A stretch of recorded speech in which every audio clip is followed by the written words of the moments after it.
The Rich Thomas Weather Network, brought to you by these fine sponsors. Hear Rich's forecast hourly on these Blue Water Broadcasting radio stations. Hey, good morning, everybody. How are you on this Monday morning? It is perhaps the most oppressive summer morning yet that I've been out here. It's 10 after 4 in the morning, and the temperature is 77 with a dew point of 76. Wow. That's absolutely awful.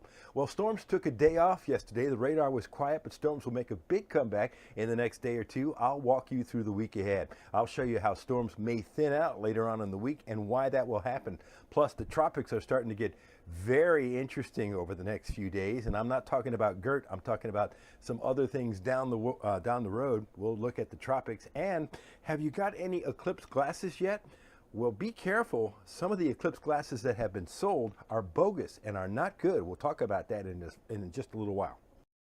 Should be a more active thunderstorm day across the state of Alabama than it was yesterday. You see that disturbance coming out of the Arclitex? That'll be one of the weather makers that interacts with our incredible humidity today and tomorrow. And the future radar shows not only the active thunderstorms across the southeastern U.S. today, it also shows Gert off the southeastern U.S. coast in the open Atlantic. It's not going to be a threat to the U.S. More on that in just a moment.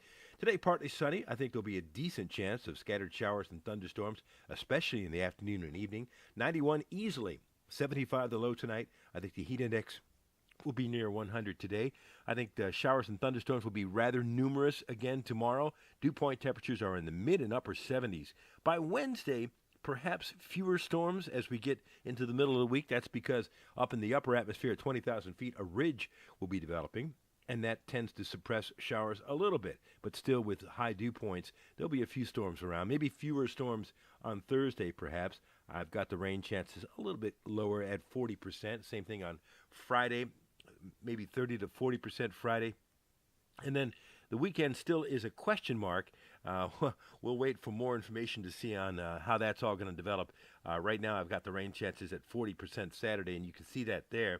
So I've got it high for today and tomorrow, and then we start to thin out at 50% on Wednesday and a 40% chance Thursday, Friday, and Saturday. Doesn't change much, folks, when you have incredible dew points like we've had here recently. Hey, there's Gert.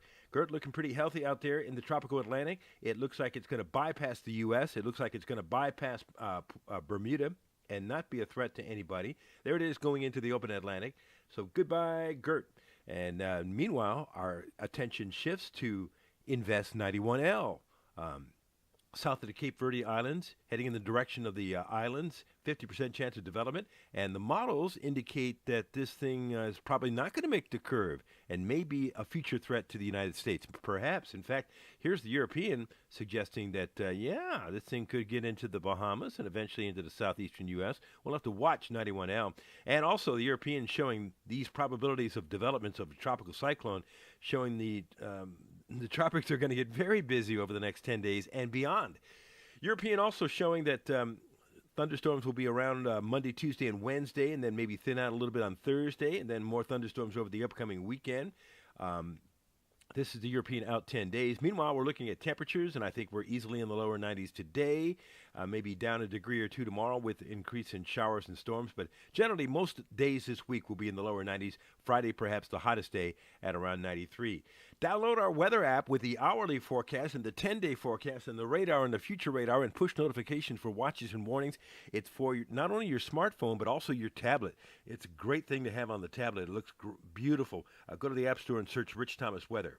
It's too early to say what the cloud situation will be 7 days from now for the solar eclipse, the big one, with 91% totality here in the Montgomery area. And there is the path of totality, 70 miles wide from the northwestern U.S. into the southeastern U.S. We'll continue to, keep an eye on the weather. And meanwhile, more and more excitement building as we get closer and closer to the great eclipse. Boy, yesterday afternoon, I went out to the Montgomery Planetarium and saw their primer on the eclipse. Rick Evans does such a great job. I highly recommend it. They'll do that every day this week, Monday through Friday, 4 o'clock in the afternoon, 6:50 to get in, and also Sunday afternoon at 2 o'clock. And I would get there early because a lot of folks are showing up. And by the way, you get the official eclipse glasses. And that brings up a good point. There have been several bogus glasses sold out there on the market. For instance, Amazon is refunding a lot of people. If you get eclipse glasses, make sure it has a CE. You see that CE right there? That is the certified eclipse glasses. So make sure it has that designation, because some of them being sold are not going to protect your eyes, okay? More on the eclipse later on this week. I'll have a special video for you. Have a great day today. Live on the radio this morning from 6 to 9 on News Talk 93.1. Another video for you tomorrow morning at 4:45 a.m. and post as needed online. Have a good day. I'll see you later. Rich Thomas Weather.